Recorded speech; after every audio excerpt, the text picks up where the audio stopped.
يمشي التراب. حجت صرف دو چیزیں، اللہ اور رسول، بس. آپ یہ نہیں کہہ سکتے کہ میرے امام صاحب نے یہ فرمایا اور میرے بزرگ یہ کہتے ہیں اور میرے بڑوں کی یہ پسند ہے.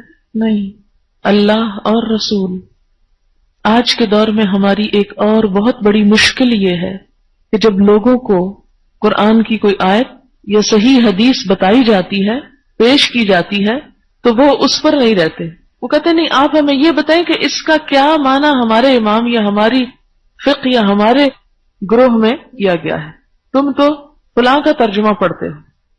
اسی لیے یہ لفظی ترجمے کا سلسلہ شروع ہوا، اور جو آپ کو بڑا مشکل لگتا ہے کہ کوئی آپ کو یہ نہ کہے کہ فلاں کا ترجمہ، کسی کا ترجمہ نہیں، جو اس لفظ کا ترجمہ بس وہی ترجمہ. کیونکہ عموماً لوگ آپ کو بلیم کریں گے. اچھا، کس کی تفسیر پڑھتے ہیں آپ؟ کسی کی نہیں جو اس میں لکھی ہوئی ہے، اور جہاں جہاں احادیث تفسیر سے متعلق ہے وہ سب بولی جاتی ہیں. سب سے پہلے یہ بتایا جاتا ہے کہ کس کانٹیکسٹ میں یہ آیت اتری، اس کے بارے میں نبی صلی اللہ علیہ وسلم نے کیا فرمایا، اور اس کے بعد یہ کہ ہم اپنے آپ کو سامنے رکھ کے پرکھ کے دیکھتے ہیں کہ اس قرآن کے مطابق ہمارا عمل کیا ہے، اس کے مطابق ہے یا خلاف جا رہے ہیں. یہ کسی کی بھی نہیں ہے، یہ اللہ اور اس کے رسول ہی کی ہے. تفسیر کا طریقہ کیا ہے؟ سب سے پہلے قرآن کو قرآن سے.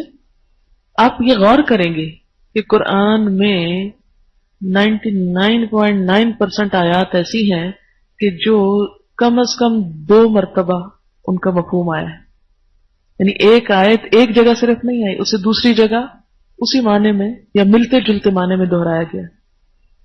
آپ کو ہر آیت کا پیرالل آیت مل جائے گی. آپ کو بھی اس نقطہ نظر سے غور کر کے پڑھا کریں.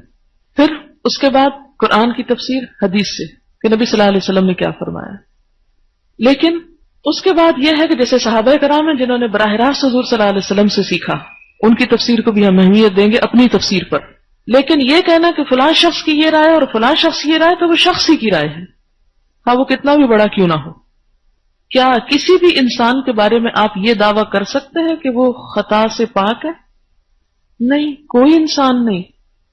خطا سے پاک پیغمبر ہی ہوا کرتے ہیں، ان سے علمی غلطی نہیں ہوتی کیونکہ ان کی اللہ تعالیٰ نے خود حفاظت فرمائی.